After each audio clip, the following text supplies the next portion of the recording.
What if the janitor you ignored was the only one keeping the entire museum alive?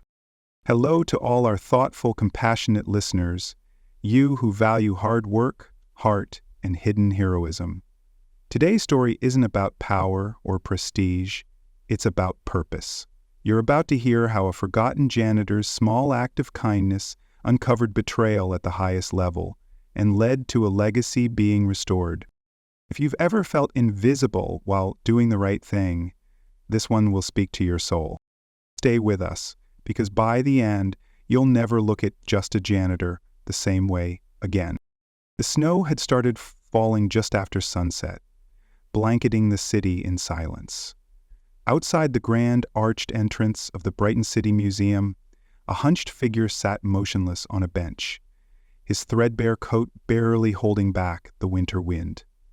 Most passers-by averted their gaze, treating him like an inconvenience, a blot on the otherwise festive December night. Inside, the museum bustled with life.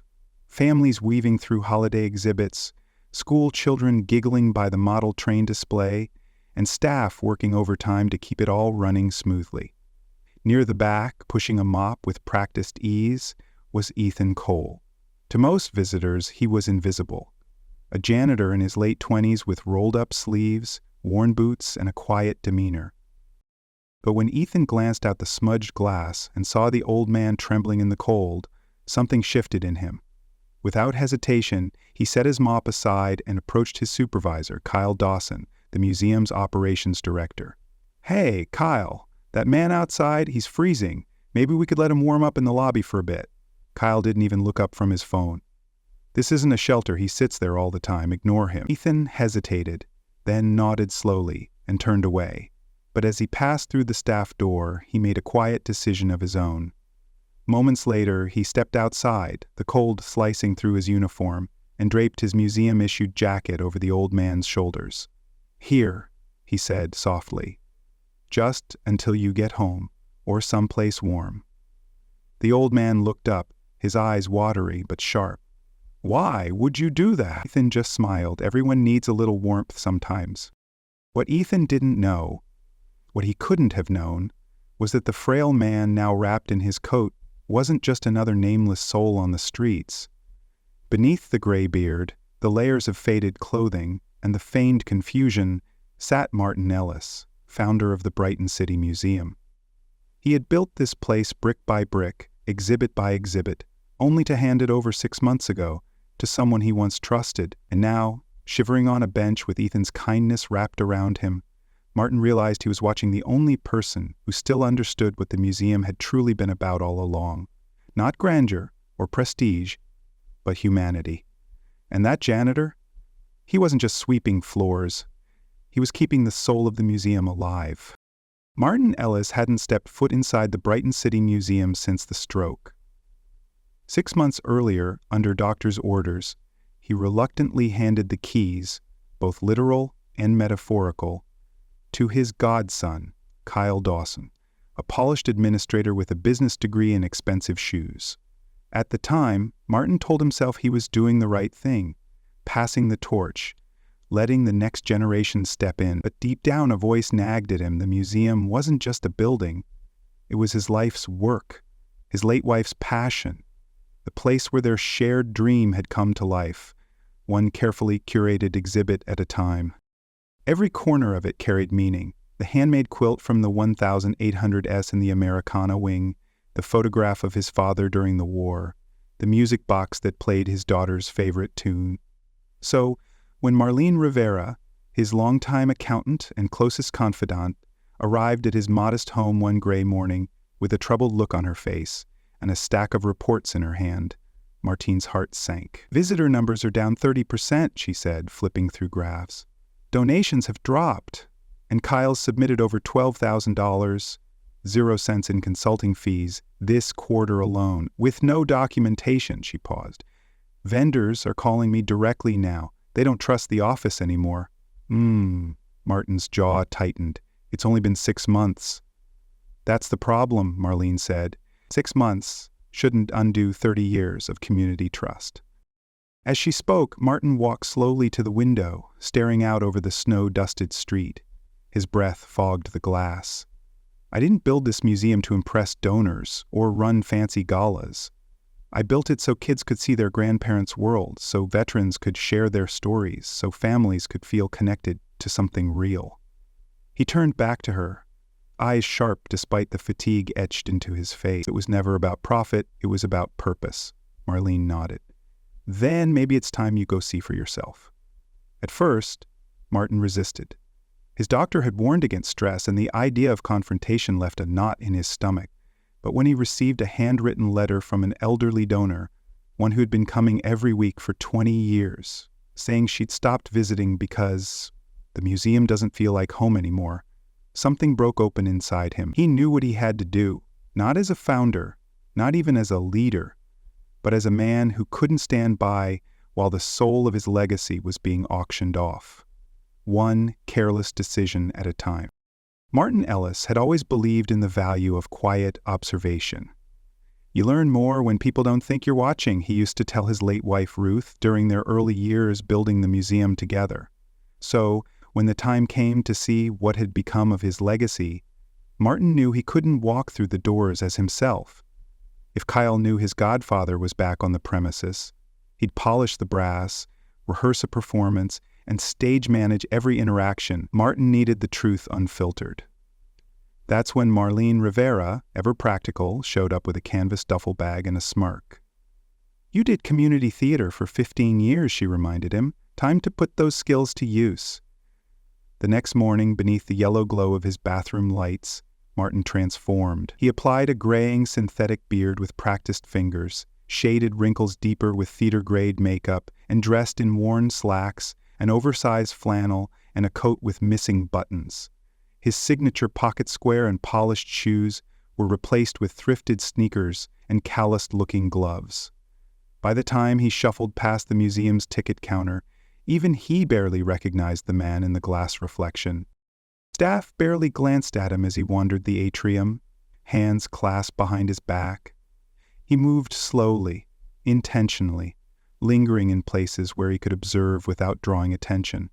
By the water fountain, near the World War II exhibit, on a bench facing the ticket desk, Kyle was easy to spot.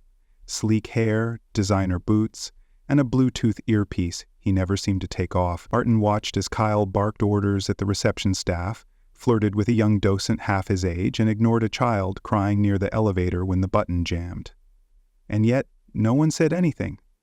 The team kept their heads down. Martin saw the fear in their eyes, but there was one person who stood out, not with flash or volume, but with presence. The janitor. Ethan Cole. Martin noticed the way Ethan helped a boy find his lost mitten without fuss. The way he smiled at elderly guests and carried folding chairs for the veterans group without being asked. Ethan moved with purpose, like the work mattered to him. Not for recognition, just because it was the right thing to do. For the next 5 days, Martin returned in different disguises. An old man with a limp, a confused patron asking about exhibits long gone, a man in a baseball cap who couldn't read the map. Each time he saw the same patterns: Kyle's arrogance, staff exhaustion, and Ethan's steady kindness. With every silent visit, Martin's heart broke a little more. But something else grew too, an ember of hope, because while Kyle had let the walls crack and the spirit fade, Ethan was patching both, one small gesture at a time, and Martin was watching every move. Ethan Cole had never expected recognition. At 28, he'd long accepted that some jobs were thankless, especially when you worked behind the scenes. But what Martin Ellis saw during those quiet days of observation shook him more than any of Kyle's missteps. Ethan was the kind of man people walked past without noticing, yet he held the place together like mortar between bricks. Arriving early before most staff clocked in, he'd clear snow from the museum's front steps, even though that wasn't technically his job. When the exhibit lighting in the Civil Rights Gallery flickered out, Ethan climbed a ladder himself to replace the bulbs after hours, using supplies he'd paid for from his own pocket because the maintenance budget had run dry. And when a little girl lost her teddy bear during a class tour, it was Ethan who found it in the trash compactor room, washed it in the janitor's sink, dried it with the hand blower, and snuck it back into the lost and found bin before her teacher even noticed it was gone. What struck Martin most wasn't the effort, but the way Ethan did it all quietly. No announcements, no need for applause. When Teresa, the demoted curator, had her birthday forgotten by the office, Ethan brought her a slice of chocolate cake he'd picked up from the corner bakery on his way in. "Just figured it was your kind of day," he said with a shy smile. He often ate lunch standing in a storage closet so others could have the break room seats. At the end of one long Wednesday, Martin followed him out, curious about his routine. He watched as Ethan walked 6 blocks through slush and boarded a city bus. From there, he traveled another 40 minutes to a small apartment building on the edge of town. It wasn't until Marlene later pulled up a background check that Martin learned the rest. Ethan's younger brother Sammy had been in a car accident 2 years earlier and was now partially paralyzed. Their parents were gone. Ethan worked double shifts to keep them afloat, studied HVAC repair online after Sammy went to bed, and had quietly declined a supervisor position months ago because it would have taken him away from home too many evenings. Martin sat alone that night, holding the coat Ethan had wrapped around him days earlier. He thought about the people who were praised loudly and the ones who labored in silence. And it became painfully clear Kyle had the title, but Ethan had the values this museum was supposed to stand for. He wasn't just the janitor. He was the conscience of the building, and no one saw it but him. Until now. By the end of the week, Martin Ellis had seen enough to know something was deeply broken inside the walls of the museum he'd once called his life's masterpiece. But it wasn't until he began quietly speaking with former employees and sideline staff that the full scope of the damage truly settled in. Using the anonymity his disguise provided, Martin began striking up casual conversations in the lobby, near lockers, or by the vending machine, pretending to be a curious old regular. That's how he met Teresa Nguyen, the former lead curator whose eyes still lit up when she spoke about history, even though her voice had dulled under the weight of humiliation. "Kyle told me the exhibit themes I'd planned were too niche," she confided in a whisper, glancing around nervously. He replaced the WHR family letters display with interactive iPad screens because he thought kids don't care about paper. Then he said I lacked modern vision and moved me to the backroom inventory. Teresa's hands trembled slightly as she folded a label sheet. Martine noticed with a pang that her name badge no longer even had her title. Later that day, Martin found Calvin Brody, the head security guard, sitting alone in the break room sipping coffee from a chipped thermos. Calvin had been with the museum since day one, a quiet Vietnam veteran who walked the halls with quiet authority and a sense of duty. "He asked me when I plan to retire," Calvin said gruffly, eyes focused on his cup. "Told me my presence made the museum feel outdated. I've stopped wearing my uniform hat. Felt silly after that." Calvin's voice cracked for just a second. Martin nodded, placing a hand gently on his shoulder. What emerged from these conversations was not just mismanagement, it was a slow erosion of dignity. Long-serving staff were dismissed or demoted for younger, flashier hires with little training and even less heart. The gift shop cashier was replaced by Kyle's cousin. A beloved school liaison was fired after questioning expense discrepancies. Guest satisfaction plummeted, but no one on the board seemed to notice or care. Meanwhile, Ethan remained the only staff member who acted like the museum still mattered. He propped up morale with small gestures, repairing broken shelves, organizing coat drives for local schools, and checking on co-workers who looked overwhelmed. He was never the loudest, but he was always the first to help. By the time Martin returned to his apartment that night, he carried more than notes in his coat pocket. He carried testimonies of forgotten loyalty, buried pride, and bruised purpose.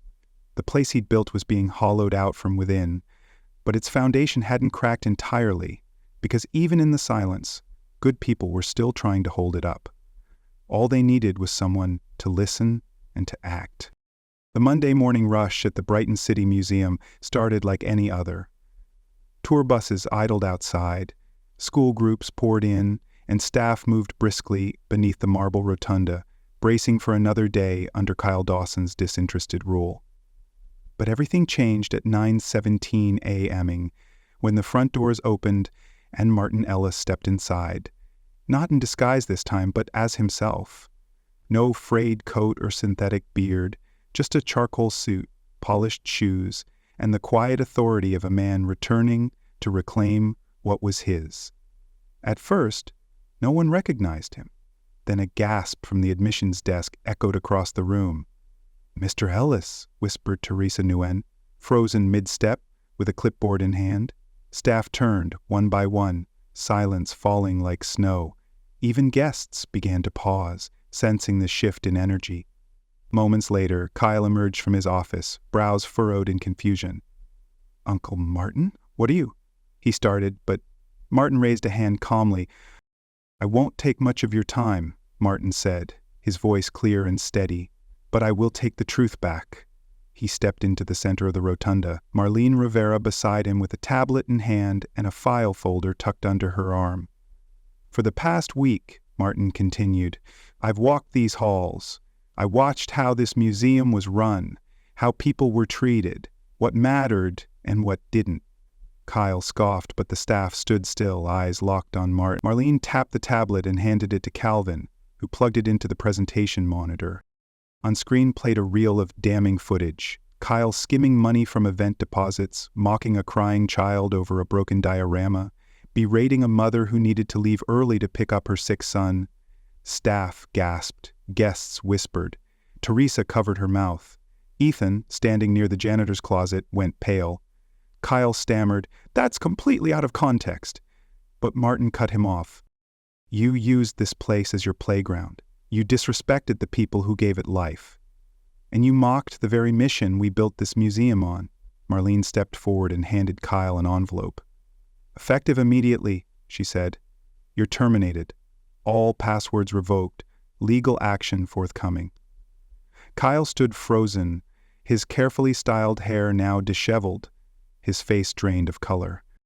Then, Martin turned to Ethan. "And you," he said, his expression softening, "you gave me your coat not knowing who I was. You gave this place its warmth back. Would you consider helping me rebuild it?" Ethan stared, stunned. He had no words yet, but everyone else had one. The staff, one by one, began to applaud. The soul of the museum was coming home. The applause still echoed faintly through the rotunda as Ethan stood frozen, unsure if he was dreaming. Martin Ellis, the founder, the man whose picture hung in the museum's Hall of Legacy, was asking him, a janitor with no formal degree, to help rebuild what had been lost. Ethan's cheeks flushed, and for a long moment all he could manage was a stunned, "Sir, I'm not qualified." But Martin smiled knowingly. "Neither was I when I started," he said. "I was a school teacher with a passion for history and a head full of stubborn ideas. But I had help. And heart. You've got both." Around the room, staff nodded in quiet agreement. Teresa, Calvin, even Angela from the front desk, who had worked under Kyle in silence for months. Ethan's eyes flicked to them, then back to Martin. "I don't know the first thing about payroll, or vendors, or scheduling." Marlene stepped forward, her voice gentle but firm. "That's what I'm here for. You won't be alone. But you'll need to lead." The title was simple: Director of Guest Experience, a new position created just for him, one that put him in charge of not just cleanliness or logistics, but of morale, hospitality, and the everyday dignity of the space, the kind of leadership that made a place feel like home. Ethan hesitated, then looked toward the West Wing, where the veterans' photo wall still hung, one of the last exhibits he'd quietly dusted every evening. "Okay," he said softly, then louder, "Okay, I'll do it." The staff erupted in cheers, louder this time, not out of obligation, but relief. The tide had turned. That afternoon, Ethan stayed late not to mop the floors, but to walk the museum as a leader for the first time. He spoke with each department head, listened more than he talked, and jotted down notes on everything from broken light fixtures to guest complaints. When he passed the children's learning corner and saw a torn activity rug, he knelt down, not out of habit but out of instinct, and began to smooth the fabric. A little girl looked up at him and smiled. "Are you the boss now?" she asked. Ethan chuckled. "No," he replied, "just someone who cares a whole lot." And that was enough. For now. Because change doesn't start with a title, it starts with the heart. 6 months later, the Brighton City Museum had undergone a quiet transformation, not in marble or grandeur, but in spirit. The exhibits shined with renewed life, not because of flashier technology or corporate sponsorships, but because they once again felt loved. Teresa was reinstated as head curator and had reintroduced the Voices of the Past program, inviting veterans and elders to share personal stories tied to the artifacts. Calvin now led weekly history and safety tours for school groups, his slow, deliberate style suddenly seen as strength rather than weakness. A suggestion box, long ignored under Kyle's tenure, now overflowed weekly, and Ethan read every single one. The museum launched a new community program under Ethan's direction, Welcome Wednesdays, where admission was free for families in need and local shelters. He also started a job shadowing initiative for local high schoolers, helping teens explore careers in museum operations. What once felt like a sterile institution now pulsed with life and laughter. Volunteers returned. Donors reopened their wallets. More importantly, trust returned. And through it all, Ethan never stopped doing the small things. He still helped set up chairs for lectures, filled the coffee pot in the break room, and occasionally cleaned the smudged fingerprints from the glass of the World War II photo case. "Leaders don't stand above," he told the team once. "They stand beside." Across the museum's entryway, a new plaque had been installed beneath the founder's portrait. It read, "In honor of those who keep the light on when no one's watching." One snowy evening, just before closing, Ethan noticed a man huddled by the museum's steps. His coat was threadbare, the wind biting. Without a second thought, Ethan grabbed his own and walked outside. "Sir," he said gently, "we're closed for exhibits, but the lobby's warm. Come in. I'll make you something hot." The man nodded silently, and Ethan guided him inside. From across the street, seated quietly in his car, Martin Ellis watched, a thermos of coffee in hand and a knowing smile on his face. The museum no longer needed rescuing. It had found its keeper. Martin jotted one final line into his worn leather notebook before driving home. "Legacy isn't what you leave behind, it's who carries it forward." And in that moment, he knew his museum, his purpose, his heart were all in the right hands. The story of the Brighton City Museum teaches us that true leadership is not about titles or authority.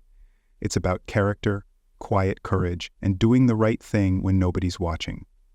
While flashy credentials and smooth talk may rise to the top in the short term, it is humility, kindness, and integrity that sustain a legacy. Ethan Cole, a janitor overlooked by nearly everyone, proved that one person's quiet decency can preserve the soul of an entire institution. In contrast, Kyle's arrogance and entitlement hollowed out the museum's heart until only dysfunction remained.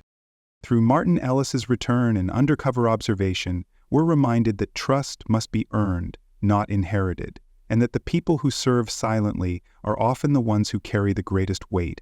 This story resonates because it affirms a simple but powerful truth. Honor is found in small acts of goodness, not grand displays of ego. For anyone who's ever felt unseen while doing the right thing, this tale says you matter. You're the reason good things endure. If you believe in decency, loyalty, and second chances, this story is for you.